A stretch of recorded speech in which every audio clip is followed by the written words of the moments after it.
പഴനിക്ക് പോകാൻ പ്ലാൻ ചെയ്തു. ആദ്യം ട്രെയിനാണ് പ്ലാൻ ചെയ്തത്. അപ്പോൾ അമൃത എക്സ്പ്രസ് ഉണ്ട്. അപ്പോൾ രാത്രി 12 മണിക്കാണ് ഇവിടെ നിന്ന് പോകുന്നത്. ടിക്കറ്റ് നോക്കിക്കൊണ്ടിരിക്കുകയായിരുന്നു. അപ്പോൾ ആൾക്കാരെ എണ്ണം കൺഫേം ചെയ്ത് ചെയ്യാൻ വേണ്ടിയിരിക്കുകയായിരുന്നു. ഞാൻ, അനീഷ, കുഞ്ഞുണ്ണി, അമ്മ, കൃഷ്ണൻ. ആദ്യം ആര്യാമ്മയായിരുന്നു. പെട്ടെന്ന് ആര്യാമ്മയ്ക്ക് പരീക്ഷയുടെ ആര്യാമ്മ വരുന്നില്ലെന്ന് പറഞ്ഞു. പിന്നെ ഷീബാൻറ്റി, കൃഷ്ണൻ അമ്മ വരാമെന്ന് പറഞ്ഞു. അപ്പോൾ നോക്കിയപ്പോൾ ടിക്കറ്റ് എല്ലാം ഫില്ലായിപ്പോൾ ട്രെയിനിൻ്റെ. പിന്നെ കാറിന് പോകാൻ ഓർത്തു. അപ്പോൾ അന്ന് ദുഃഖവെള്ളി ആയതുകൊണ്ട് രാവിലെ കുഴപ്പമൊന്നുമില്ല. രാവിലെ ഇറങ്ങി വീട്ടിൽ നിന്ന്. അപ്പോൾ തങ്കിപ്പള്ളി ഭയങ്കര ആഘോഷമാണ് ദുഃഖവെള്ളി. അപ്പോൾ ഭയങ്കര ബ്ലോക്കൊക്കെ ഉണ്ടാവും. രാത്രി തൊട്ട് വണ്ടിയൊക്കെ വന്നുകൊണ്ടിരിക്കും. വീട്ടിൽ നിന്ന് ഇറങ്ങുമ്പോൾ തന്നെ തങ്കിപ്പള്ളി അടുത്തൂടെയാണ് പോകേണ്ടത്. ആ വഴിയാണ് തങ്കിപ്പള്ളിക്കുള്ള കാറൊക്കെ പോകുന്നത്. ബ്ലോക്കൊന്നും ഇല്ലായിരുന്നു. അപ്പോൾ അതിനടുത്ത് കയറി തൊഴുതിട്ട് നേരെ തുറവ് പോയി തൊഴുതു. നേരെ വിട്ടു. നേരെ ആലുവ പോയി ഫുഡൊക്കെ കഴിച്ചു. പിന്നെ അവിടുന്ന് നേരെ അങ്കമാലിയിൽ നിന്ന് ശരിക്കും മാപ്പിൽ കാണിക്കുന്ന പാലക്കാട് വഴിയിലുള്ള റൂട്ടാണ് കാണിക്കുന്നത്. ഞങ്ങൾ വടക്കാഞ്ചേരി പോയിട്ട് റൈറ്റ് തിരിഞ്ഞു കാറായിരുന്നു. അങ്ങനെ പൊള്ളാച്ചിയിൽ നിന്ന് പഴനി ചെന്നു. അപ്പോൾ എനിക്ക് ടെൻഷൻ എന്ന് വെച്ചാൽ ഈ ലേഡീസിനെ കൊണ്ട് പോകുമ്പോൾ ബാത്റൂമൊക്കെ ടെൻഷനായിരുന്നു. അപ്പോൾ സംഭവം എന്ന് വെച്ചാൽ നമുക്ക് എല്ലാ പമ്പിലും സൗകര്യമുണ്ട്, നല്ല ഹോട്ടലിൽ കയറിയാലും സൗകര്യമുണ്ട്. അപ്പം അങ്ങനെ കുഴപ്പമില്ല. പഴനി ചെന്നു ഭയങ്കര തിരക്ക്, റൂമൊന്നും കിട്ടുന്നില്ല, എല്ലാം ബുക്കിംഗ് ആയിപ്പോയി. അപ്പോൾ ഈ 3 സൗദികളോടായിരിക്കും ഭയങ്കര തിരക്കായിപ്പോയി. പിന്നെ ഞാൻ എൻ്റെ അച്ഛനോട് വിളിച്ചു. അച്ഛൻ്റെ കെയറഫിൽ അച്ഛനെല്ലാ കൊല്ലം പഴനിക്ക് ട്രിപ്പ് ഇടുന്നതാണ് ബസ്സൊക്കെ. അപ്പോൾ അച്ഛൻ്റെ കെയറഫിൽ ഒരു മുരുകേശൻ നാളെ വന്നു. നാളെ ഒരു മുരുകേശനാണ്. പുള്ളി റൂമൊക്കെ ഒപ്പിച്ച് തന്നു. പുള്ളി കമ്മീഷൻ കൊടുത്താൽ മതി. അപ്പോൾ റൂം നോക്കിയപ്പോൾ വലിയൊരു വിറ്റപ്പെട്ട റൂമല്ല, എന്നാലും കുഴപ്പമില്ല. അങ്ങനെ അന്ന് തന്നെ രാത്രി പഴനി കയറിയപ്പോൾ മൊബൈലൊന്നും ഇപ്പോൾ കയറ്റത്തില്ല, അങ്ങനെ ഒരു ഇതുണ്ട്. അപ്പോൾ താഴെ റൂമിൽ മൊബൈൽ വെച്ചിട്ടാണ് മേളിലേക്ക് കയറിയത്. അപ്പോൾ അമ്മയ്ക്ക് കാവടി എടുക്കുന്ന ആഗ്രഹം ഉണ്ടായിരുന്നു. കുഞ്ഞുണ്ണിക്ക് മോട്ടടിക്കണം. കുഞ്ഞുണ്ണി മോട്ടടിക്കാൻ നോക്കി. കുഞ്ഞുണ്ണി ആദ്യം ഭയങ്കര കാറായിരുന്നു, രക്ഷയില്ല. അവൻ്റെ വിചാരം തല മുറിയുമെന്നാണ്. കാരണം തിരുപ്പതി പോയപ്പോൾ എൻ്റെ തല മുറിഞ്ഞായിരുന്നു അതായിട്ടേ മോട്ടടിച്ചപ്പോഴേ. അപ്പോൾ ഇതും കണ്ടിട്ടുണ്ട്. ഇവന് വിചാരം തല മുറിയുമെന്നാണ്. ഭയങ്കര സങ്കടമൊക്കെ ഇരുന്നു പുള്ളിക്ക്. പിന്നെ എല്ലാവരും മുറിക്കാനുള്ള കുഴപ്പമില്ല, പുള്ളിക്ക് സമ്മതിച്ചു.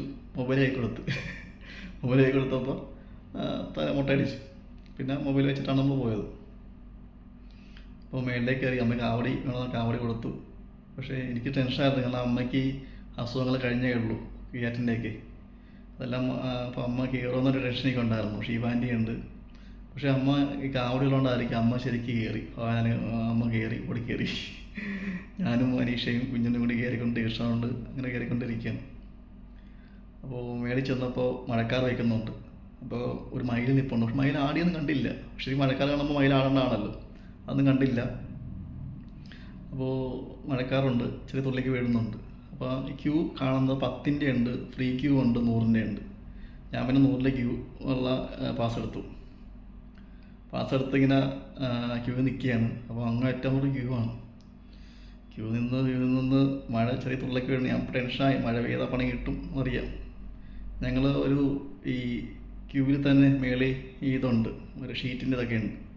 അതിൻ്റെ അത്ര കയറിയ മഴ പെയ്യ ഒരുമിച്ചായിരുന്നു. അതിന് മഴ കൊണ്ടില്ല, പക്ഷെ പുറകെയുള്ള ആൾക്കാരെല്ലാം ശരിക്കും നനഞ്ഞു. അപ്പോൾ ഇപ്പോൾ പഴയ പോലെ നല്ല തിരുപ്പതിയെ പോലെ തന്നെ ഇവർ വലിയ ഇതായിട്ട് വെച്ച് സെക്യൂരിറ്റി ആക്കി വെച്ചിരിക്കുകയാണ് ഓരോ സ്ഥലങ്ങളെ. അപ്പോൾ ഓരോ ഗേറ്റ് ഒരു റൂം പോലെയുണ്ട്. അവിടെ കയറി എല്ലാം ഫില്ലായിട്ട് അവിടെ തുറക്കത്തുള്ളൂ. അങ്ങനെയാണ് ഇപ്പോൾ. അങ്ങനെ ഭയങ്കര സൗകര്യമാക്കിയിട്ടുണ്ട്. പിന്നെ ഇലക്ട്രിക് കാറുണ്ട് മേലേക്ക് കയറാനുള്ള. പിന്നെ ട്രെയിനുണ്ട്.